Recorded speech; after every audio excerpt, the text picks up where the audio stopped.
नमस्कार विद्यार्थियों, स्वागत है आप सभी का। आइए आज सीखते हैं अवतल दर्पण से प्रतिबिंब का निर्माण। अवतल दर्पण से प्रतिबिंब का निर्माण किस प्रकार का होता है। 10th बोर्ड क्लास में यहाँ से 6 नंबर का प्रश्न आने के चांसेज हैं और ये बोर्ड एग्जाम में 10th बोर्ड पेपर में इस बार इस प्रकार के प्रश्न जो हर साल पूछे जाते हैं, तो इस प्रकार के जो प्रश्न है बहुत ही इजीली अपन अटेंड करके अच्छे नंबर प्राप्त कर सकते हैं। तो आइए बात करते हैं किस प्रकार अवतल दर्पण से प्रतिबिंब बनाते हैं। तो सबसे पहले आपके पास में एक प्रकार होना चाहिए और दूसरा स्केल। कैसे बनाएंगे? सबसे पहले आप प्रकार को 4 सेंटीमीटर खोलिएगा। देखिए इसको जो 4 सेंटीमीटर क्यों, ऐसा जरूरी है क्या? बिल्कुल जरूरी नहीं है, हम चाहे जितना इसको ओपन कर सकते हैं, लेकिन मैं 4 सेंटीमीटर इसलिए कह रहा हूं आपको क्योंकि 4 सेंटीमीटर से एक अच्छा और बढ़िया डायग्राम बनता है, जिससे आपकी जो रेखाएं खींचोगे, किरणें खींचोगे, वो भी एकदम सटीक आती है। तो 4 सेंटीमीटर प्रकार खोलने के बाद आपको क्या करना, कोई भी एक लाइन को डार्क कर लीजिए, थोड़ी सी ऊपर जगह छोड़ के। जैसे कि मैं इस लाइन को डार्क कर लेता हूँ, यहाँ पर इस लाइन को एक को डार्क कर लीजिए। ये हमारी हो जाएगी मुख्य अक्ष। मुख्य अक्ष बनने के बाद में अब प्रकार को यहाँ इस दूरी पर थोड़ा सा यहाँ रखेंगे, डॉट लगाएंगे। डॉट लगा के प्रकार को उस पॉइंट पर उसकी नोक रख देंगे। नोक रखने के बाद में प्रकार को आप इस प्रकार घुमाओ कि ये 3 लाइन ऊपर टच करे, ये 3 लाइन ऊपर टच करे ऐसे, ठीक है, और नीचे की वापस 3 लाइन टच करे ऐसे। आप 2 लाइन में भी बना सकते हो, 3 लाइन में भी बना सकते हो, एज योर चॉइस, आप जैसा चाहें वैसा बना सकते हो, ठीक है। अब यहाँ क्या करना है, हम अवतल दर्पण से बना रहे हैं तो इस साइड अपन लगा देते हैं इसकी पॉलिश। तो ये हो गई अवतल दर्पण की पॉलिश, ठीक है। अब हमने जो है प्रकार जो है 4 सेंटीमीटर खोला था, तो अब क्या करना है, आपको 2 सेंटीमीटर पे इसका फोकस लेना है। तो यहाँ 4 सेंटीमीटर का आधा जो है वो 2 सेंटीमीटर आ रहा है, तो 2 सेंटीमीटर पे आपको लेना है फोकस। और जहां आपने प्रकार रखा था, जहां आपने प्रकार रखा वो होता है आपका वक्रता केंद्र सी, वक्रता केंद्र सी। और जहां प्रकार का 4 सेंटीमीटर का आधा जो होता है वहां आपको लिखना है फोकस बिंदु एफ, ठीक है। तो इस प्रकार का जो ये हमारा एक दर्पण का जो फॉर्मेट है वो अवतल दर्पण का फॉर्मेट बन गया। हम जितने भी कंडीशन लेंगे इसके अंदर 6-7 कंडीशन, उस सब में हमें ये तो एक परिकल्पना, ये जो फॉर्मेट है ये बनाना ही है, ठीक है। फिर अपन अलग अलग कंडीशन की बात कर लेंगे, ठीक है। अब ये फॉर्मेट मैंने बना दिया है, तो इसमें आपको पहली कंडीशन की मैं बात करूं तो फर्स्ट कंडीशन है हमारे पास में कि जब बिंब अनंत पर हो, बिंब अनंत पर हो,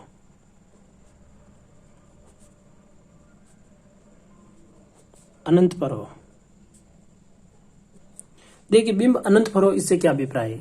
इसका मतलब यह है कि जो वस्तु होगी वो वस्तु कहाँ है? अनंत पर है। और जब वस्तु अनंत पर होती है तो उससे हमेशा प्रकाश की किरणें कैसी आती हैं? समानांतर आती हैं। तो हम कोई भी जब बिंब बनाते हैं तो कम से कम 2 प्रकाश की किरणों की आवश्यकता होती है। तो हम क्या कर रहे हैं, एक किरण ले लेते हैं यहाँ से। देखिए जैसा बता रहा हूं आपको, बोर्ड में भी वैसा ही काम करना है। तो ये किरण ये खींच देता हूं मैं। ये अनंत से वस्तु का जो प्रकाश है अनंत से आता है तो वो समानांतर आता है। जब ये प्रकाश की किरण दर्पण से टकराती है तो टकराने के बाद में ये कहां से परावर्तित होगी? फोकस से परावर्तित हो जाती है। तो ये प्रकाश की किरण इस प्रकार, प्रकाशित किरण जो है ऐसे परावर्तित हो जाती है, ठीक है। इस साइड से आती है, इस साइड चली जाती है। लेकिन हमें प्रतिबिंब बनाने के लिए कम से कम 2 किरणों की आवश्यकता होती है। तो एक तो हमने ऊपर बना लिए, एक हम चाहे तो नीचे खींच सकते हैं। तो मैं एक लाइन यहाँ नीचे खींच लेता हूं, यहां से एक प्रकाश की किरण यहां से खींचते हैं। ये देखिए ये प्रकाश की किरण आ रही है, तो प्रकाश की किरण दर्पण से टकराने के बाद हमेशा कहां जाएगी? फोकस से जाएगी। तो फोकस से जाएगी तो इसको फोकस से भेज देते हैं। ये देखिए ये फोकस से चली गई, ठीक है। अब यहां पर एक इंपॉर्टेंट चीज देखिएगा इसको अच्छे से, यहां से प्रकाश की किरण आई, फोकस से गई, और इधर से भी आई, फोकस से गई। आपको यहाँ पे एक महत्वपूर्ण चीज ये ध्यान रखनी है कि ये जो टकराने के बाद में किरणें जिस बिंदु पर काटती है उसी पॉइंट पर बनता है प्रतिबिंब, ठीक है। जहां पर ये परावर्तन के बाद प्रकाश की किरणें टकराएंगी उस पॉइंट पर बनता है प्रतिबिंब। अब प्रतिबिंब के लिए क्या क्या स्थितियां होती है उसको आप अच्छे से समझिए। देखिए सबसे पहले बात करूं मैं इसकी स्थिति की, तो स्थिति का अर्थ होता है कि जो प्रतिबिंब है वो कहां बना है, ठीक है। तो स्थिति का मतलब होता है कि प्रतिबिंब जो है कहां बना। तो ये लाइन जो है, जो ये प्रकाश की किरणें आ रही हैं फिर ऐसे जा रही है, और ये भी आ रही है और ऐसे जा रही है, तो ये दोनों कहां काट रही है? फोकस पर काट रहा है। तो इसका प्रतिबिंब कहां बनेगा? स्थिति मतलब प्रतिबिंब कहां बनेगा? इसका फोकस पर बनेगा, प्रतिबिंब एफ पर। प्रतिबिंब जो है वो कहां बन रहा है? फोकस पर बन रहा है। फिर बात आती है आकार की, इसका आकार कैसा है? तो आकार की बात करें तो जहां ये दोनों प्रकाश की किरणें परावर्तन के बाद जिस पॉइंट पर टकराती हैं, काटती हैं, उस पॉइंट को हम मुख्य अक्ष से मिलाते हैं, इसको कहते हैं मुख्य अक्ष, ठीक है। यहां मैं बता देता हूं, इसको कहते हैं ध्रुव ओ, और ये जो लाइन है ये मुख्य अक्ष है, मुख्य अक्ष, ठीक है। तो जहां से ये दोनों परावर्तित प्रकाश किरणें टकराती हैं उनको अपन मुख्य अक्ष से मिलाते हैं तो प्रतिबिंब की आकार आ जाता है। लेकिन ये दोनों किरणें ही कहाँ पर काट रही है, ये दोनों किरणें मुख्य अक्ष के ऊपर ही काट रही है। तो मुख्य अक्ष के ऊपर ही काट रही है, तो प्रतिबिंब जो है कैसा बन रहा है, बिल्कुल छोटा बिंदुवत आकार का।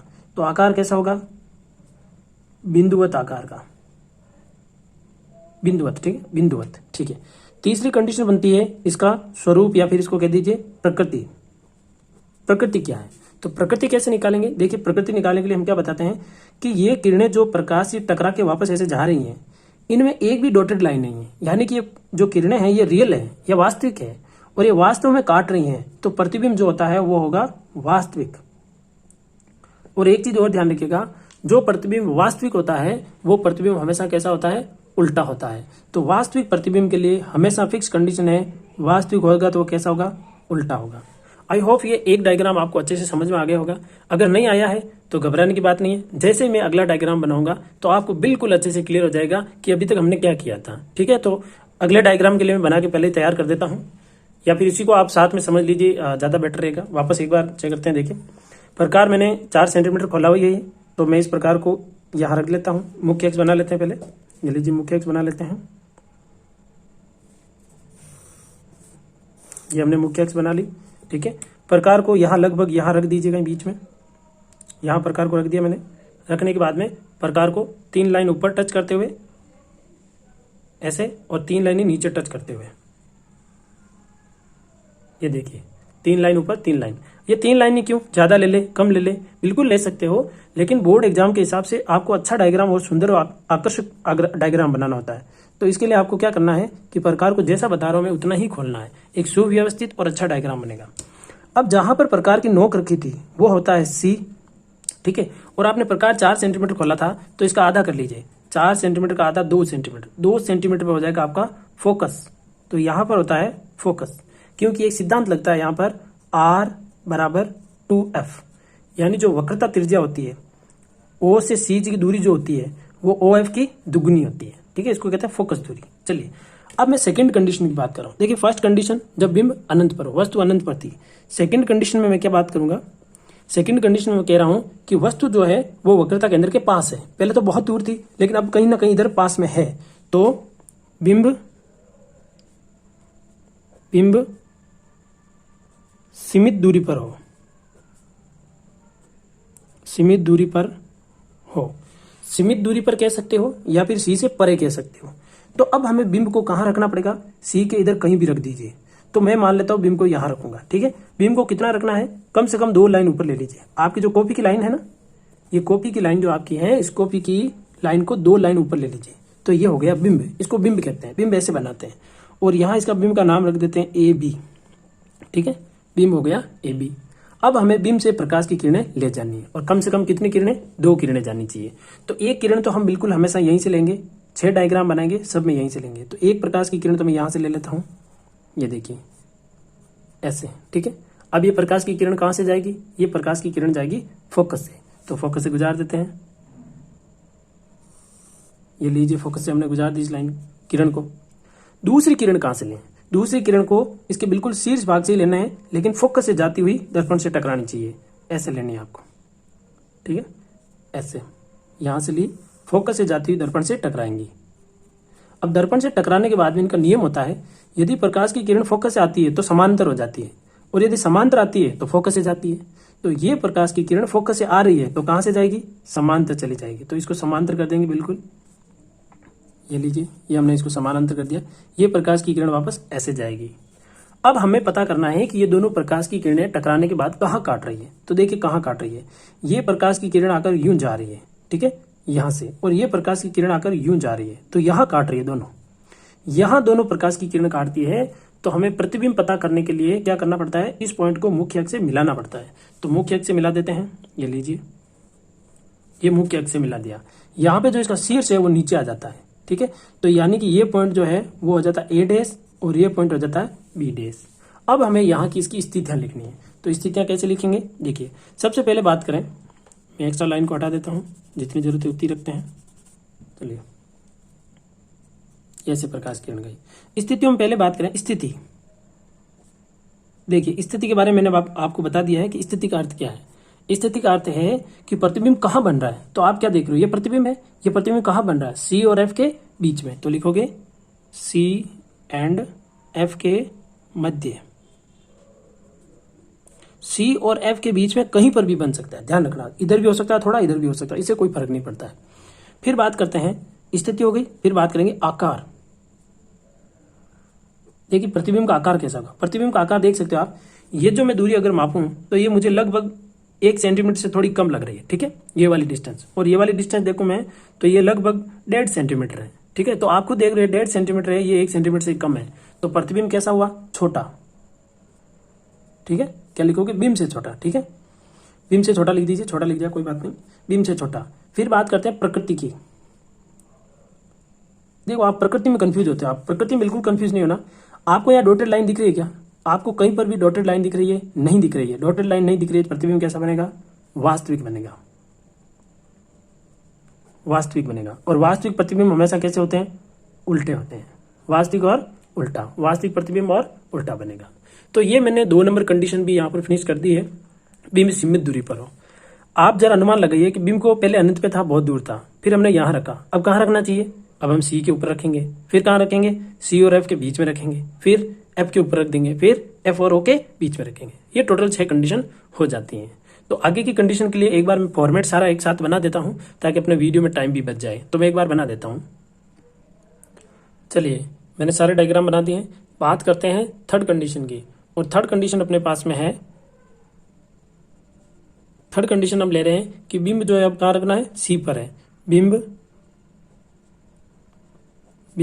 सी पर हो, ठीक है। बिंब को हमें कहाँ रखना, अब सी पर रखना है। तो बना देते हैं सी पर बिंब रख के। देखिए ये हमने सी पर 2 लाइन ऊपर बिंब बनाना है, ये 2 लाइन ऊपर बना दिया हमने, ये बिंब है, सी पर रख दिया। इस प्रकार सी पे रखते हैं, ठीक है। 2 प्रकाश की किरणें ले जाते हैं। एक प्रकाश की किरण तो हम फिक्स जानते हैं कि इसके समानांतर लेनी है, और ये प्रकाश की किरण जो है टकराने के बाद में, दर्पण से टकराने के बाद कहाँ जाएंगी, फोकस से होके जाती हैं। तो इस प्रकार जाएंगी प्रकाश की किरणें, ठीक है, यहां पर।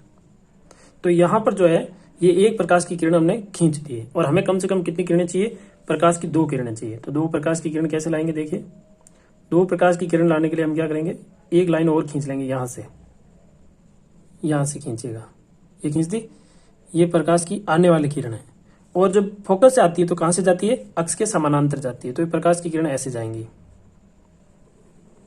ऐसे। और आपको दिख रहा होगा कि ये प्रकाश की किरण जो है कहाँ काट रही है, ये प्रकाश की किरणें यहाँ काट रही है, और जहां काटती है उसको हम किससे मिलाते हैं, मुख्य अक्ष से मिलाते हैं। तो मुख्य अक्ष से मिला देते हैं हम, ये हमने मुख्य अक्ष से मिला दिया, ठीक है। तो मुख्य अक्ष से मिलाने के बाद में इसमें एक विशेष बात ध्यान रखना विद्यार्थियों, ये जो लाइन मिल रही है एग्जैक्ट सी वाली लाइन के नीचे मिलनी चाहिए सीध में। अगर नहीं मिलती है तो थोड़ा इसको एडजस्ट कर लेना, ठीक है। हो सकता है अपन थोड़ा प्रकार को इधर उधर कर लेते हैं, उसकी वजह से थोड़ा हिल जाता है इधर उधर से, लेकिन एग्जैक्ट नीचे आनी चाहिए। तो ये कंडीशन कौन सी हो गई, जब बिंब कहाँ हो, सी पर हो। अब यहां पर हम बात करते हैं सबसे पहले स्थिति के बारे में। चलिए स्थिति के बारे में देखिए, प्रतिबिंब कहाँ बन रहा है, प्रतिबिंब बन रहा है सी पर, बन रहा है कि नहीं बन रहा है। देखिए प्रतिबिंब कहाँ बन रहा है, सी पर। तो प्रतिबिंब बन रहा है सी पर प्रतिबिंब। स्थिति का मतलब यही होता है कि प्रतिबिंब जो है वो कहाँ बन रहा है, ये होती है स्थिति। फिर बात करते हैं आकार की। आकार, तो आकार कैसे पता करेंगे, आप खुद माप के चेक कर लीजिएगा चाहे तो। जितनी डिस्टेंस ये होती है ना, ये वाली, उतनी डिस्टेंस ये है। देखिए आप ये भी 2 लाइन को टच कर रहा है, ये भी 2 लाइन को टच कर रहा है। तो आकार कैसा होगा, बिंब के समान, बिंब के समान। जैसा बिंब होगा उतने के उतना आकार किसका होगा, प्रतिबिंब का। फिर बात करते हैं प्रकृति। तो प्रकृति आपको बताया डॉटेड लाइन नहीं है, और डॉटेड लाइन नहीं है तो वास्तविक, और वास्तविक प्रतिबिंब हमेशा कैसे होते हैं, उल्टे। आपको देख लो, ये इसका मुंह ऊपर है और इसका मुंह कहाँ है, नीचे आ रहा है। तो वास्तविक और उल्टा, क्योंकि वास्तविक प्रतिबिंब हमेशा कैसे बनते हैं, उल्टे बनते हैं। तो ये हमने थर्ड कंडीशन यहाँ पे कंप्लीट कर ली है। लौटते हैं फोर्थ कंडीशन की तरफ। देखिए फोर्थ कंडीशन क्या है।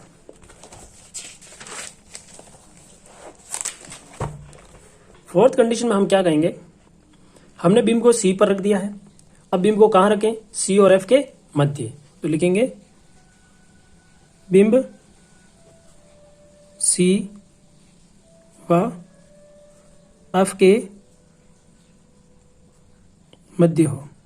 चलिए बिंब को सी और एफ के मध्य रख दीजिए, ये रख देते हैं यहाँ। मापने की जरूरत नहीं है, कहीं पर भी बीच में रख सकते हो, ये रख दिया।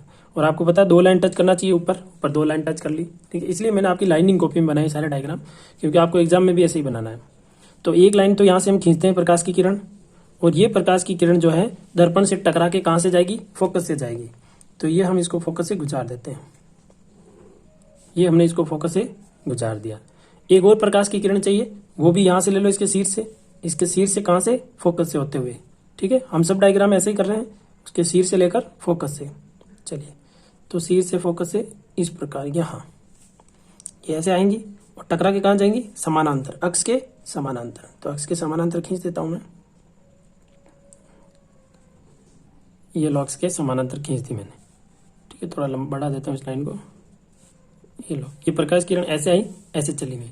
ये देखिए यहाँ काट रही है, तो यहाँ पर हम किसको मिलाएंगे, ऊपर मुख्य अक्ष को मिलाएंगे। तो मुख्य अक्ष को मिलाएंगे तो कुछ इस प्रकार का प्रतिबिंब बनेगा, इसका मुंह नीचे होगा। अब आप यहाँ से सारी चीजें पता कर सकते हो, क्या क्या। पहले बात करते हैं आकार के बारे में। तो देखिए स्थिति, हम सब स्थिति लिख रहे हैं, पहले स्थिति लिख लेते हैं। स्थिति यानी कहाँ बन रहा है, तो कहाँ बन रहा है, सी से परे। देखो सी जो है वो यहाँ है और सी के इधर बन रहा है, तो इसको कहेंगे सी से परे। सी और अनंत भी लिख सकते हो, सी और अनंत के बीच में भी लिख सकते हो। फिर बात करते हैं आकार की। आप खुद माप के देखो, ये ऊपर से 2 लाइन टच कर रहा है, और ये देखो 2.5 लाइन, 3 लाइन तक पहुंच गया। तो आकार कैसा है, बड़ा आकार है ना, बिंब से बड़ा, बिंब से बड़ा। फिर बात करते हैं प्रकृति की। चलिए प्रकृति आप समझ गए होंगे, या डॉटेड लाइन नहीं है तो प्रतिबिंब वास्तविक और उल्टा बनेगा, वास्तविक और उल्टा। आई होप ये भी आपको समझ में आ गया हो। यदि नहीं आता है कोई भी डायग्राम समझ में, तो उसकी कंडीशन लिखकर कमेंट बॉक्स में लिख देना कि ये वाली कंडीशन समझ में नहीं है, नेक्स्ट वीडियो में अपन वापस बना लेंगे। चलिए अब लेते हैं अगली कंडीशन, फिफ्थ कंडीशन क्या है, देखिए फिफ्थ कंडीशन हम ले रहे हैं, हमने प्रतिबिंब सी पर ले लिया, सी और एफ के बीच में ले लिया। तो फिफ्थ हम ले रहे हैं एफ पर हो, बिंब कहाँ हो, बिंब एफ पर हो, फोकस बिंदु पर। अब एफ के ऊपर बिंब को रखना है, ये रख देते हैं, ये एफ, ये 2 लाइन ऊपर कॉपी में टच करनी चाहिए, ये लो, ठीक है। एक प्रकाश की किरण हम जानते हैं, इस प्रकार निकालते हैं यहाँ से ऐसे, और ये प्रकाश की किरण कहाँ से जाएंगी, फोकस से। तो ये फोकस से ऐसे, ठीक है, ये प्रकाश की किरण ऐसे जाएंगी। दूसरी प्रकाश की किरण कहाँ से गुजारे, चाहो तो दूसरी प्रकाश की किरण ऐसे भी ले सकते हैं हम, ठीक है, ऐसे लेंगे ना ऐसे। तो जो भी प्रकाश की किरण वक्रता केंद्र से जाती है ना, तो वो जिस डायरेक्शन में जाती है उसी डायरेक्शन में टकरा कर वापस आ जाती है। तो चाहे तो हम यहाँ ले सकते हैं, ठीक है। देखो मैं ये भी ले लेता हूँ, ठीक है। लेकिन फिर पहले ये समझ लो कि आपको एग्जाम में क्या करना है, आपको एग्जाम में ऐसे बनाना है, ठीक है। हालांकि वो भी गलत नहीं होगा, ऐसे। तो एक तो प्रकाश की किरण को इस बार कहाँ टकराना है, ध्रुव पे टकराना है। क्यों, क्योंकि अब इस पॉइंट को अपन फोकस से गुजार नहीं सकते, तो इस लाइन को दूसरी लाइन गुजारने के लिए हम यहाँ से लेंगे। यहाँ से जब प्रकाश की किरण परावर्तित होगी तो विशेष बात ध्यान रखना, ये प्रकाश की किरणें समानांतर जानी चाहिए। अगर ये प्रकाश की किरणें समानांतर नहीं गई तो आपका डायग्राम जो है वो गलत हो जाएगा। तो ये दोनों प्रकाश की किरणें दोनों कहाँ आ रही है, देखो समानांतर आ रही है, और ये समानांतर आ रही है तो ये कहाँ काटेंगी भाई, हम प्रतिबिंब कहाँ बनाते हैं, जब ये दोनों रेखाएं काटती है तो ये रेखाएं कहाँ काटेगी, ये तो अनंत पर काटेगी, क्योंकि ये समानांतर है। तो प्रतिबिंब कहाँ बनेगा, अनंत पर बनेगा। तो सबसे पहले बात करते हैं स्थिति के बारे में। स्थिति, तो प्रतिबिंब कहाँ बनेगा आप बताओ, ये रेखाएं कहाँ काटेगी, ये तो अनंत पर काटेगी, तो स्थिति अनंत पर, प्रतिबिंब जो बनेगा वो कहाँ बनेगा, अनंत पर बनेगा। फिर बात करते हैं आकार की। अब जब देखो ये लाइनें नीचे जाएंगी, बहुत नीचे जाएंगी, फिर जहां पर भी काटेंगी उसको मुख्य अक्ष से मिलाएंगे, तो आप सोचो कितना बड़ा प्रतिबिंब बन रहा है, बहुत बड़ा बन रहा है ना। तो आकार लिखेंगे बहुत बड़ा, प्रतिबिंब बनेगा बहुत बड़ा। फिर बात करते हैं प्रकृति की, और आपको पता है ये प्रकाश किरणें नीचे जाके काटेंगी कहीं ना कहीं, तो प्रतिबिंब जो बनेगा वो वास्तविक और उल्टा, क्योंकि डॉटेड लाइन नहीं है, तो वास्तविक और उल्टा। तो ये हो गई हमारी फिफ्थ कंडीशन। सिक्स्थ कंडीशन देखिए, लास्ट कंडीशन क्या है। सिक्स्थ कंडीशन ये है कि बिंब को हमने एफ पर भी रख दिया, अब क्या करना है, एफ और ओ के मध्य रखना, एफ और ओ के मध्य रखना। हाँ, ऊपर वाला डायग्राम एक चीज और समझ लीजिए, आप ऐसा नहीं करके अगर ऐसे लेते ना, देखो ये ऐसे, मैं एक बार पेंसिल से खींच के बता देता हूं, मैं इस पॉइंट को सी से मिलाता ना तो ऐसे मिलती है, ऐसे। तो आप खुद देख लो, ये प्रकाश की किरण ऐसे जाती और वापस ऐसे ही टकरा के आ जाती है। तो ये और ये लाइन देखो समानांतर है कि नहीं है, तो इनसे जो प्रतिबिंब चाहिए तो कोई भी दो लाइन चाहिए हमें, तो कोई भी दो किरण चाहिए, हमने तो ये दो किरणें ले ली। अगर ऐसा लेते तो भी गलत नहीं होता, एग्जाम की दृष्टि से बिल्कुल सही था आपका। चलिए आगे लेते हैं अपनी अगली कंडीशन। अगली 6th कंडीशन क्या है, बिंब को कहाँ रखे आप बताइए। बिंब को रखना है एफ और ओ के मध्य। तो बिंब एफ व ओ के मध्य, तो बिंब को एफ और ओ के मध्य रख दीजिए। ये रख दिया मैंने यहाँ पर, कहीं पर रखिए, मध्य बीच में माप के, नहीं जरूरी नहीं है कि माप के रखो बीचों बीच में, कोई जरूरी यहाँ रख दीजिए। वही दो लाइन ऊपर टच होनी चाहिए। एक प्रकाश की किरण तो हम सब जानते हैं किस प्रकार निकालनी है। ये एक प्रकाश की किरण तो ऐसे जाएंगी, ऐसे जाएंगी। कहाँ से गुजारे इसको, फोकस से गुजार दीजिए। ये लीजिए, ये फोकस है, यहाँ से गुजार दीजिए। दूसरी प्रकाश की किरण कहाँ से लें, दूसरी प्रकाश की किरण जो है आपको यहाँ से ले सकते हो चाहो तो। ये जो हमने अभी ली थी ना जस्ट, ये भी ले सकते हैं। चलिए ये ले लेता हूं मैं, ये ले ली। अब ये प्रकाश की किरणें टकरा कर कहाँ जाएगी, ऐसे जानी चाहिए, और आप क्या करोगे, इनको समानांतर कर दोगे। गलत हो जाएगा। समानांतर तो किसमें होती है, जब वस्तु फोकस पर हो। फोकस पे नहीं है तो क्या करना, आगे से इनको ऐसा रखना है कि आगे का गैप ज्यादा हो, पीछे का गैप कम हो। तो ऐसा मैं इस प्रकार बनाऊंगा इसको, देखो ऐसे। जितना ज्यादा घुमाऊंगा मैं उसको उतना ही फायदा है, क्योंकि पीछे बढ़ाने पर मिलनी चाहिए। देखो आप देख रहे हो, आगे का गैप ज्यादा है, पीछे का गैप कम है। ऐसा क्यों, ऐसा इसलिए क्योंकि इस प्रकाश की किरणों को पीछे बढ़ाना पड़ेगा मैं, तो पीछे बढ़ाते हैं। और पीछे बढ़ाते हैं तो हमेशा डॉटेड लाइन आती है। क्यों, क्योंकि ये काल्पनिक रेखाएं होती है। एक ये बढ़ा दी, इसको भी पीछे बढ़ाओ ताकि पता चले कहाँ काट रही है। इसको पीछे बढ़ाया तो पता चला कि एक प्रकाश की किरणें यहाँ काट रही है। तो मुझे बताओ, जहां से प्रकाश की किरणें काटती हैं उसको किससे मिलाते हैं, मुख्य अक्ष से मिलाते हैं। ये मिला दे मुख्य अक्ष से। तो ये क्या हुआ, ये क्या है, ये प्रतिबिंब है। और ये अकेले ऐसी कंडीशन है जिसमें प्रतिबिंब ऊपर बन रहा है। ऊपर बन रहा है इसका मतलब वास्तविक बन रहा है, सॉरी आभासी, क्योंकि काल्पनिक लाइन है। आभासी बन रहा है, और आभासी प्रतिबिंब हमेशा कहते होते हैं सीधे होते हैं। तो सबसे पहले लिखेंगे इसके बारे में, स्थिति के बारे में। चलिए स्थिति बताइए, कहां बन रहा है, दर्पण के पीछे। प्रतिबिंब कहां बन रहा है, दर्पण के पीछे बन रहा है। फिर आकार की बात करेंगे, बताइए दर्पण का आकार कैसा, प्रतिबिंब का आकार कैसा है, बिंब से बड़ा, बिंब से बड़ा। फिर बात करते हैं प्रकृति की, तो प्रकृति बताइए कैसा है, डॉटेड लाइन है, डॉटेड लाइन है तो आभासी है। और आभासी प्रतिबिंब हमेशा कैसे होते हैं, सीधा। तो प्रतिबिंब कैसा बना, आभासी और सीधा। ठीक है, ये कंडीशन एक ही ऐसी होती है जिसमें अवतल दर्पण में प्रतिबिंब वास्तविक और कैसा बनता है, सीधा और आभासी बनता है, वास्तविक नहीं। तो ये मैंने 6 कंडीशन जो है आपको दर्पण की कंप्लीट करा दी। आई होप अच्छे से आपको समझ में आ गई होंगी। यदि नहीं भी आई है तो कमेंट बॉक्स में जरूर बताइएगा कि सर ये कंडीशन हमें समझ में नहीं आई है। एग्जाम में, बोर्ड एग्जाम में इससे रिलेटेड प्रश्न आने के बहुत ज्यादा चांसेज हैं। तो मिलते हैं अगली क्लास में, लेंस से प्रतिबिंब बनाना सीखेंगे। और इसमें 2 कंडीशन और बाकी है जिसमें अपन उत्तल दर्पण से प्रतिबिंब बनाएंगे। ये हमने अवतल दर्पण से बनाई, अगली क्लास में हम उत्तल दर्पण से बनाएंगे, उसके बाद में लेंस के बारे में पढ़ेंगे। ठीक है, मिलते हैं अगली क्लास में, तब तक के लिए जय हिंद।